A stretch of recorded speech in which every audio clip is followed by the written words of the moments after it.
ہدیات پیش کرنے کی سعادت حاصل کرنے کے بعد واجب و تعظیم لائق سب تکریم مکرم معظم حاضرین محفل، اللہ جل جلالہ و عم نوالہ کے فضل و کرم سے، اس کی اذن و توفیق سے آج ہم سب اللہ کی بارگاہ میں حاضر ہیں۔ دعائیں خالق لم یزل ہم سب کا مل بیٹھنا اپنی بارگاہ میں قبول فرمائیں۔ سورہ والضحیٰ کی آیت نمبر 3 تلاوت کرنے میں شرف حاصل کیا۔ پچھلے جمعہ اور مبارک پر ہم نے سورہ والضحیٰ کی پہلی 2 آیتوں پر بات کرنے کی سعادت حاصل کی تھی۔ آج آیت نمبر 3 اللہ پاک ارشاد فرماتا ہے ما ودعک ربک وما قلی۔ اس پر بات کرنے کی سعادت حاصل کریں گے کہ اللہ تعالیٰ نے ارشاد فرمایا کہ اے محبوب صلی اللہ تعالیٰ علیہ وسلم، نہ تیرا رب تجھ سے ناراض ہوا، نہ تیرے رب نے تجھے چھوڑا، اور نہ تیرے رب نے تجھے ناپسند کیا۔ یہ آیت کریمہ اس وقت نازل ہوئی کہ جب سورہ والضحیٰ کی پہلی آیت نازل ہو چکی تھی اور وحی کے نازل ہونے میں تاخیر ہو گئی، کچھ دن وحی نازل نہ ہوئی۔ کفار مکہ ہر وقت موقع کی تلاش میں رہتے تھے کہ آقا علیہ السلام کو تانے دیے جائیں، کوئی ایسا موقع ملے ہم ان پر زبان درازی کر سکیں، ان کے اوپر باتیں کر سکیں، تانے کس سکیں، تو ہر وقت موقع کی تلاش میں رہتے تھے۔ ان کی ہر حرکت کو اللہ تعالیٰ قرآن میں بیان فرما دیتا، جو بھی حرکت کرتے اللہ تعالیٰ بیان فرما دیتا۔ اگر آقا علیہ السلام کے خلاف کسی قسم کی کوئی سازش کرتے، اللہ اس کو بے نقاب کر دیتا، اپنے محبوب کو بتا دیتا۔ تو یہ سلسلہ جب چلتا رہا، قریش مکہ کو بڑی تکلیف ہوتی تھی اس بات سے کہ ہماری ہر بات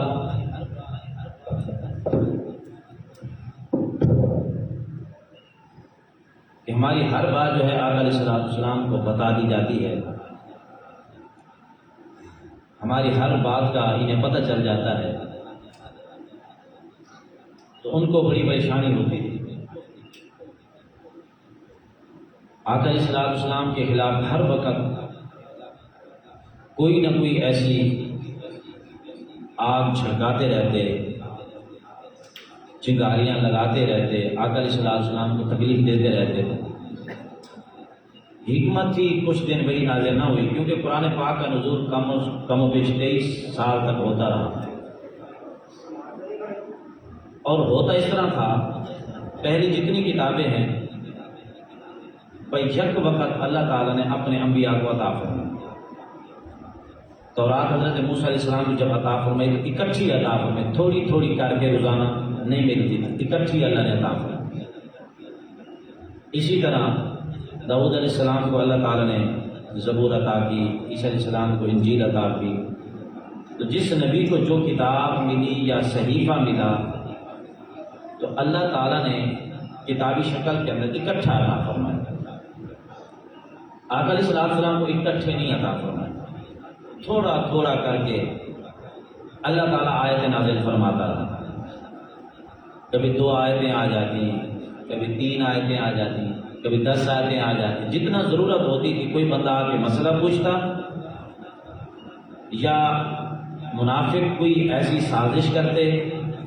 تو اللہ تعالیٰ وہ قرآن میں وہی نازل فرما کے اپنے محبوب کو بتا دیتا۔ یا کسی مسئلے کی ضرورت ہوتی، یا اللہ تعالیٰ نے جو ہمارے اوپر احکامات لازم فرمائے، نماز، پھر اس کے بعد وقفے سے زکوٰۃ، پھر ایسا حج، پھر اس طریقے سے روزہ، ایسا ایسا ساری چیزیں اکٹھی ہمارے اوپر فرض نہیں ہوئی، وقفے وقفے سے فرض ہوئی، تاکہ ایک دم جو ہے امت کے اوپر بوجھ نہ بن جائے۔ یہ سب کچھ اللہ تبارک و تعالیٰ نے آہستہ آہستہ ایک چیز فرض کر دیتا، جب مسلمان اس پہ عمل کرنا شروع کر دیتے پھر اللہ تعالیٰ ایک اور چیز فرض کر دیتا، پھر جب یہ دو چیزوں پر عمل روانگی کے ساتھ ہونے لگتا پھر اللہ تعالیٰ ایک اور چیز فرض کر دیتا۔ اس طرح آہستہ آہستہ اللہ تعالیٰ نے مقام جو ہے یہ احکامات ہمیں عطا فرمائے۔ اللہ تعالیٰ نے قرآن پاک میں ارشاد فرمایا مَا أَنزَلْنَا عَلَيْكَ الْقُرْآنَ لِتَشْقَىٰ، محبوب آپ کے رب نے آپ پر اس لیے قرآن نہیں اتارا کہ آپ مشقت میں پڑ جائیں، آپ پریشان ہو جائیں، اس وجہ سے اللہ تعالیٰ نے آہستہ آہستہ قرآن اتارا، اور پھر یہ بھی فرمایا کہ اگر لو انزلنا هذا القرآن على جبل اللہ، تو یہ بڑی آیت ہے جس کا مفہوم یہ ہے کہ یہ وہ قرآن ہے کہ اگر ہم اس کو پہاڑ پہ نازل کر دیتے تو پہاڑ پاش پاش ہو جاتا، ریزہ ریزہ ہو جاتا۔ قرآن کو اٹھانے کی طاقت پہاڑ ہی رکھتا تھا۔ اس وجہ سے فرمایا کہ ہم نے آہستہ آہستہ نازل کیا، انسان پر نازل کیا اور تھوڑا تھوڑا کر کے نازل کیا۔ عائشہ صدیقہ فرماتی ہے کہ جب آقا علیہ السلام پر وحی نازل ہوتی تھی میں سمجھ جاتی تھی، کیونکہ آقا علیہ السلام کے چہرے کا رنگ متغیر ہو جاتا، لال سرخ ہو جاتا، پسینہ پسینہ ہو جاتے آقا علیہ السلام۔ سردی کا موسم بھی ہوتا تھا تو سردی کے موسم کے اندر بھی آقا علیہ السلام پسینہ پسینہ ہو جائے گا۔ قرآن نازل ہو رہا ہے کہ خدا کے بعد کائنات میں جس کا سب سے بڑا درجہ ہے امام الانبیاء صلی اللہ علیہ وسلم، اس ہستی پر قرآن نازل ہو رہا ہے،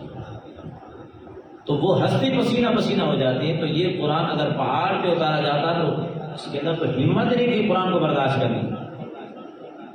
تو یہ سلسلہ چلتا رہا، قرآن پاک نازل ہوتا رہا، اس میں اللہ تعالیٰ کی کئی حکمتیں ہوں گی۔ پھر کچھ دن قرآن نازل نہ ہوا، جب قرآن نازل نہ ہوا مشرکین نے کہنا شروع کر دیا کہ مسلمانوں کے رب نے اپنے نبی کو چھوڑ دیا ہے، ان سے ناراض ہو گیا ہے، چھوڑ دیا ہے، اب ان کو وہ پسند نہیں کرتا۔ جیسے انہوں نے تانا دیا تو اللہ تعالیٰ نے فوراً یہ آیت کریمہ فرمایا وَالضُّحَىٰ وَاللَّيْلِ إِذَا سَجَىٰ مَا وَدَّعَكَ رَبُّكَ وَمَا قَلَىٰ، اے محبوب تیرے رب نے تجھے نہیں چھوڑا، تیرے رب نے تجھے اکیلا نہیں چھوڑا، نہ تجھ سے ناراض ہوا اور نہ تجھے اس نے ناپسند کیا۔ تو اللہ تعالیٰ نے یہ آیت نمبر 3 اتار کے کافروں کے منہ پہ ایسا تماچے کی صورت میں جواب دے دیا کہ قیامت تک کے لیے کافر لاجواب ہو گئے کہ اللہ اپنے محبوب کو کبھی اپنے آپ سے جدا نہیں کرتا، ہر وقت اپنے محبوب کو اپنی نگاہوں میں رکھتا ہے اور اپنے محبوب سے وہ ناراض نہیں ہوتا، کبھی اس کو چھوڑتا نہیں اور کبھی اس کو ناپسند والی جو شکل ہے کبھی وہ نہیں استعمال کرتا، بلکہ اللہ ہر وقت اپنے محبوب پر راضی رہتا ہے۔ تو یہ آیت نازل فرما کے اللہ نے ان کو جواب دیا۔ اچھا، اس میں اللہ تعالیٰ نے فرمایا ما ودعک ربک، یہ جو 2 لفظ ہیں اس کے ساتھ کاف ضمیر کو مخاطب کیا اللہ تعالیٰ نے استعمال کیا۔ اے محبوب آپ کے رب نے نہ آپ کو چھوڑا نہ آپ سے خفا ہوا۔ آگے فرمایا وما قلا، اور جو قلا ہے یہ لفظ ہے اس کے اندر کاف ضمیر کو استعمال نہیں فرمایا۔ پہلے دونوں لفظوں کے ساتھ کاف ضمیر کا استعمال کر کے اللہ نے اپنے محبوب کو مخاطب فرمایا، یعنی کہ کاف ضمیر سے مراد آقا علیہ السلام کی ذات ہے۔ آقا علیہ السلام کی ذات کو خاص فرمایا، اے محبوب تیرے رب نے تجھے کبھی نہیں چھوڑا، کبھی تجھے چھوڑے گا بھی نہیں۔ ایک جگہ پہ فرماتا ہے وَاصْبِرْ حُکْمَ رَبِّكَ فَإِنَّكَ بِأَعْيُنِنَا۔ پہلے ایسے ہوتا تھا کہ آدم علیہ السلام سے لے کر عیسیٰ علیہ السلام تک اللہ نے جس نبی کی بھی مدد کی ان کو سیکیورٹی کے طور پر اللہ نے فرشتوں کو مقرر فرمایا کہ یہ میرے نبی ہیں، ان کی حفاظت یہ فرشتے کریں گے، فلاں میں نے اپنے نبی کو بھیجا اس کی حفاظت میرا فلاں فرشتہ کرے گا۔ تو اللہ تعالیٰ نبیوں کے ساتھ فرشتوں کی ڈیوٹی لگاتا تھا کہ وہ فرشتے انبیاء کرام کی حفاظت کرتے تھے کہ کوئی شخص جو ہے اللہ کے نبی کو تکلیف نہ دے سکے۔ جب یہ سلسلہ چلتا رہا عیسیٰ علیہ السلام دنیا میں تشریف لائے، اللہ نے فرمایا وَأَيَّدْنَا بِرُوحِ الْقُدُسِ، ہم نے جبرائیل امین کی ڈیوٹی لگائی کہ وہ ان کی حفاظت کیا ہے۔ جب اپنے محبوب کی باری آئی فرمایا محبوب وَاصْبِرْ لِحُكْمِ رَبِّكَ فَإِنَّكَ بِأَعْيُنِنَا، اے محبوب آپ اپنے رب کے حکم پر ٹھہرے رہیے، صبر کرتے رہیے، عمل کرتے رہیے، آپ اپنے رب کی نگاہ میں رہتے ہیں، آپ کا رب آپ کی حفاظت فرماتا ہے۔ یعنی اللہ نے باقی انبیاء کرام کی جو حفاظت کی وہ فرشتوں کے ذریعے، جب اپنے محبوب کی باری آئی تو اس کے لیے فرمایا کہ اے محبوب میرے پچھلے انبیاء کی حفاظت میرے فرشتے کیا کرتے تھے، اب آپ کی حفاظت میں رب العالمین خود فرمایا کرتے ہیں۔ آپ میری نگاہوں میں رہتے ہیں، میرے سامنے رہتے ہیں، آپ میری نگہبانی کے اندر ہیں، آپ میری حفاظت کے اندر ہیں، محبوب کوئی بھی آپ کا کسی قسم کا کچھ بگاڑ نہیں سکتا۔ تو اس وجہ سے اللہ تبارک و تعالیٰ نے اپنے محبوب کی حفاظت کا ذمہ بھی خود لیا۔ پھر اس کے بعد فرمایا اب کاف زمین ما ودعک ربک، تیرا رب نے تجھے کبھی نہیں چھوڑا۔ اب کاف زمین مخاطب کی مراد حضور علیہ السلام۔ آگے جو لفظ وما خلا، اس کا معنی یہ ہے، محدثین مفسرین نے تفاسیر کے اندر لکھا، فرمایا اس کا معنی یہ ہے اللہ پاک اپنے محبوب سے بھی فرما رہا ہے محبوب تیرا رب تیرے پر کبھی ناراض نہیں ہوا، اور کاف زمین لگا دیتا نا اگر اللہ تعالیٰ تو پھر حضور کی ذات ہوتی، باقی کوئی بھی نہ ہوتا۔ کاف زمین نہ لگا کے مفسرین فرماتے رب یہ فرما رہا ہے محبوب نہ رب تجھ پر ناراض ہوا ہے، جو تیری غلامی میں آ گئے، جو میری بندگی میں آ گئے، قیامت تک کے لیے نہ اللہ تجھ پہ ناراض ہوگا، اور جو تیری غلامی میں آ جائیں گے نہ کبھی اللہ ان پر ناراض ہوگا۔ یعنی اس کے اندر عام حکم دے دیا کہ جو حضور کی غلامی میں آ گئے ان پر بھی اللہ تعالیٰ قیامت تک کے لیے کبھی ناراض نہیں ہوگا۔ ہر وقت اللہ تعالیٰ محبوب پر بھی راضی ہے، اور جو حضور کی غلامی میں آ گئے قیامت تک پھر اللہ ان پر بھی راضی ہے، کبھی اللہ ان پر جو ہے ناراض نہیں ہوگا۔ تو یہ اللہ تبارک و تعالیٰ نے اب اپنے محبوب کی ذمہ داری خود لے لی کہ اپنے محبوب کی حفاظت میں خود کروں گا۔ اس پہ ہم نے بات کرنی تھی۔ اللہ تعالیٰ ازل سے ہی اپنے محبوب کی حفاظت فرماتا ہے۔ جب سے اپنے محبوب کے نور کو پیدا کیا، آسمانوں میں چمکتا رہا تو اللہ تعالیٰ نے حفاظت فرمائی۔ جب اللہ نے چاہا کائنات کے اندر بھیجا، سب سے پہلے آقا علیہ السلام کا جو نور اقدس ہے یہ حضرت آدم علیہ السلام کے اندر تشریف لائی۔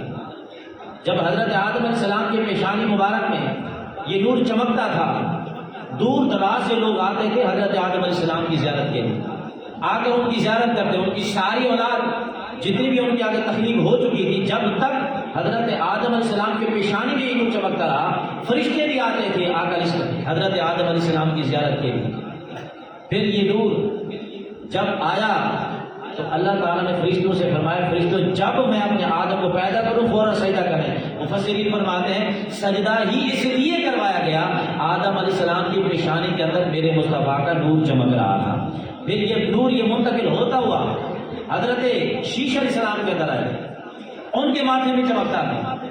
پھر ان کی زیارت کے لوگ آیا کرتے تھے۔ تو آقا علیہ السلام کا نور مقدس ایک ایسی ہستی تھی، آقا علیہ السلام ایسا نور مقدس تھا، فرشتے اللہ کی بارگاہ میں چھٹی مانگتے تھے، یا اللہ ہمیں چھٹی دے دے تھوڑی دیر کے لیے، ہم اس نبی کا دیدار کر کے آ جائیں، اس نبی کے نور کو دیکھ کے آ جائیں، کیونکہ نور تو دنیا میں آ گیا تھا۔ اب نسلوں کے اندر منتقل ہوتا ہوتا حضرت عبداللہ تک جو ہے منتقل ہوتا رہا، ہر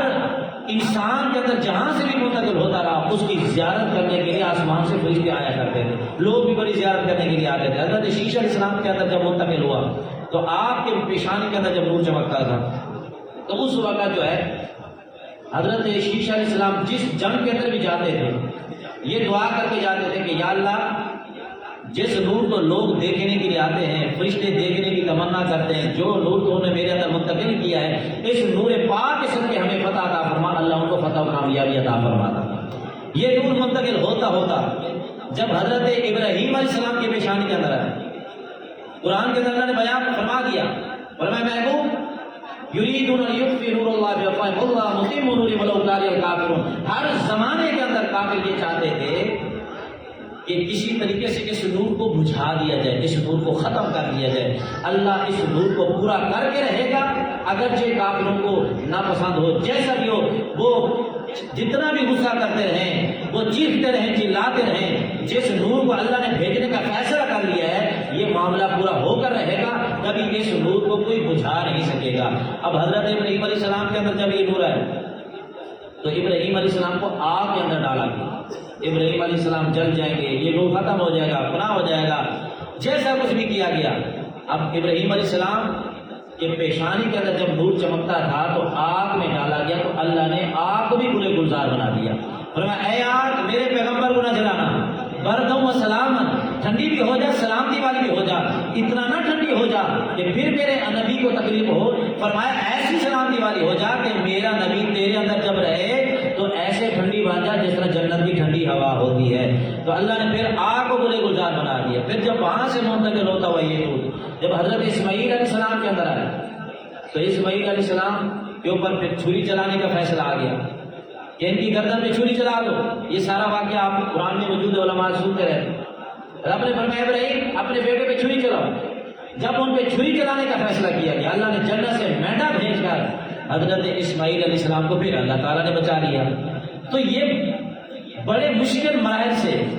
گزرتا گزرتا یہ نور میرے آقا کریم صلی اللہ علیہ وسلم کا نور مبارک آپ کے والد حضرت عبداللہ رضی اللہ تعالیٰ عنہ آپ کی پشت مبارک میں تشریف لائے۔ پھر اس سے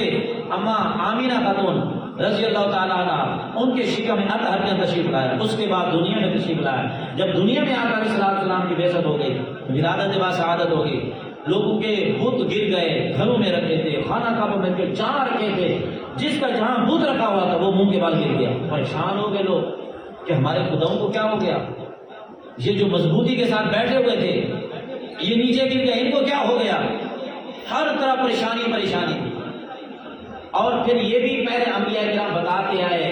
بڑے بڑے ایسے لوگوں نے خواب بھی دیکھے، جو خواب کی تعبیر بتانے والے نجومی حضرات ہوتے تھے وہ بھی بتا چکے تھے کہ وہ نبی آخر زمان آئے گا،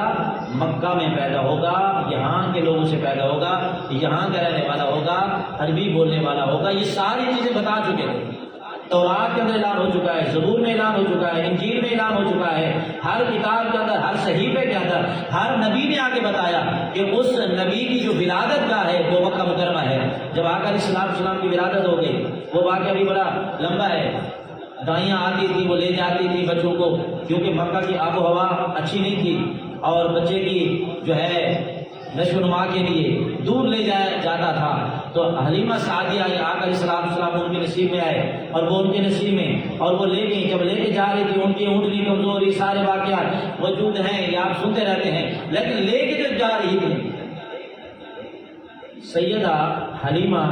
سعدیہ رضی اللہ تعالیٰ عنہ، آپ فرماتی ہیں اس بات کو کئی محدثین نے اپنی اپنی کتابوں کے اندر لکھا۔ فرماتے ہیں کہ راستے کے اندر 40 غیر مسلم جنہوں نے یہ بات سن رکھی تھی کہ وہ نبی دنیا میں تشریف لا چکے ہیں، اب وہ ان کو کون لے کے کس طرف جا چکا ہے، تو انہوں نے آگے سے جو ہے پہرا دیا۔ وہ ایک راستہ ہوتا تھا جہاں سے دائیں آتی بچے لے کے جاتی، انہوں نے کہا اگر وہ یہاں سے کوئی لے کے جائے تو اس نبی کا ہم نے سر تن سے جدا کر دینا، ہم نے ان کو قتل کر دینا۔ بتانا یہ چاہتا تھا کہ اس نور کی حفاظت اللہ نے ہر زمانے کے اندر کی، جب سے پیدا کیا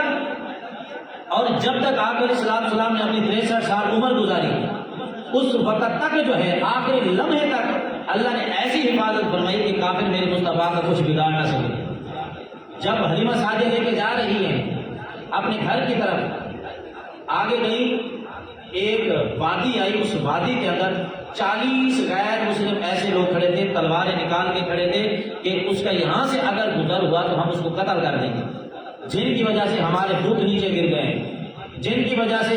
جو ہے ہر طرف زلزلہ سا برپا ہو گیا ہے، اور لوگ جو ہے ان کی طرف کھینچے جا رہے ہیں، ان کو دیکھنے کے لیے اتنا تمنا کرتے ہیں، ہمارے بتوں کو لوگوں نے چھوڑ دیا ہے، بت ٹوٹ گئے ہیں، نیچے گر گئے ہیں۔ ان کو بڑا غصہ تھا۔ آقا علیہ السلام ابھی بچپن کا زمانہ ہے، ابھی نومولود بچے ہیں، چھوٹے سی عمر ہے، قتل کرنے کے لیے آ گئے۔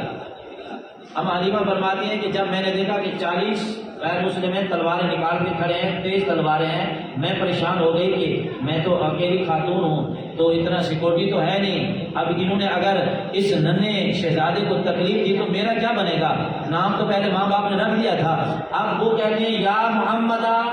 واہ محمد اے محمد اب کیا ہوگا؟ ابھی میرے آقا علیہ السلام تو اس نے صرف نام لیا، حلیمہ سعدیہ نے صرف نام لیا۔ میرے آقا علیہ السلام جو ان کی گود مبارک میں تھے، میرے آقا علیہ السلام نے اپنی آنکھیں کھولی، آنکھیں جب کھولی تو آنکھ سیدھی جب کھلی تو آسمان کی طرف نگاہ اٹھائی، آسمان کی طرف نگاہ اٹھانے کی دیر تھی، اماں حلیمہ فرماتی ہیں آسمان سے آگ آتی ہے، ایسی آگ، تیز ترار آگ، میں نے یہ منظر آنکھوں سے دیکھا، آگ آتی ہے ان 40 لوگوں کو جو آقا کو قتل کرنے کے لیے آئے تھے، ان 40 کے 40 لوگوں کو آگ سیکنڈوں کے اندر جلا کر ان کو اسی جگہ پہ راکھ کر دیتی، سب کو جلا دیتی ہے۔ یہ ہے میرے رب کی حفاظت کہ اس اللہ نے اپنے محبوب کے نور کی بھی حفاظت فرمائی۔ جب دنیا کے اندر بشری صورت میں میرے آقا علیہ السلام تشریف لائے تو اس وقت بھی اللہ تعالیٰ نے حفاظت فرمائی۔ جب بڑے ہو گئے میرے آقا علیہ السلام ایک مرتبہ خانہ کعبہ کے صحن کے اندر تشریف فرما تھے، ابو جہل نے دیکھا اکیلے تھے، تنہا تھے۔ ابو جہل نے سوچا کہ آج ایسا کرتے ہیں کہ ان کو کسی طریقے سے ختم کر دیں، آپ کیونکہ اکیلے تشریف فرما تھے اور آپ کے ساتھ کوئی نہیں تھا، ابو جہل کے ساتھ کافی لوگ تھے۔ ابو جہل نے لوگوں سے مشورہ کیا کہ آج موقع ہے، یہ اکیلے ہیں، ہم کتنے لوگ ہیں، ہم ان کو آج ختم کر دیتے ہیں۔ ابو جہل نے ایک بندے کو بھیجا کہ بھاری پتھر لے جا، یہ لیٹے ہوئے ان کے اوپر گرا دے، سر کچلا جائے گا، ختم ہو جائیں گے۔ جب وہ بھاری پتھر لے کر آیا، ابھی آتا ہے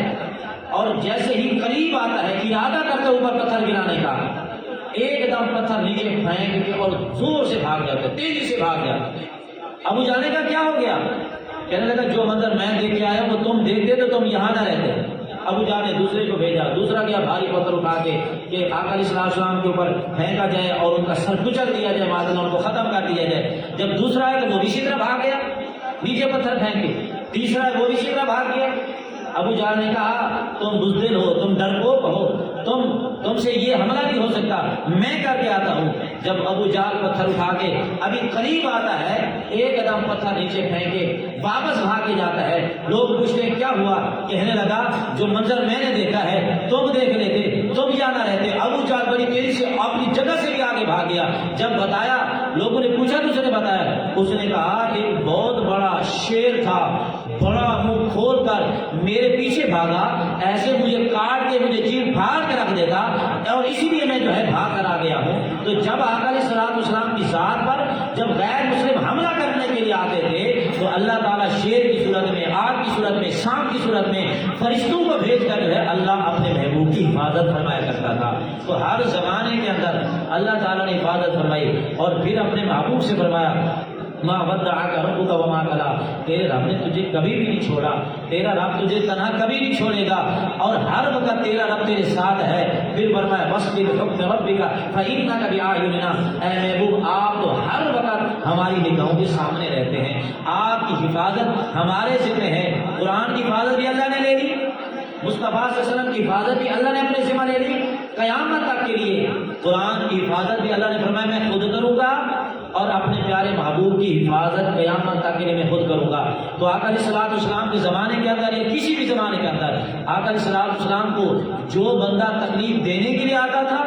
مصطفیٰ کریم صلی اللہ علیہ وسلم کو ہو جایا کرتا تھا۔ عمر بن خطاب بھی تو تلوار لے کر حضور کو مارنے کے لیے آ رہے تھے تو راستے کے اندر اللہ تعالیٰ نے وہ دنیا ہی بدل دی، جان جو لینے کے لیے آتا تھا حضور کی بارگاہ میں جان دے کر ہی جاتا تھا۔ عروہ بن مسعود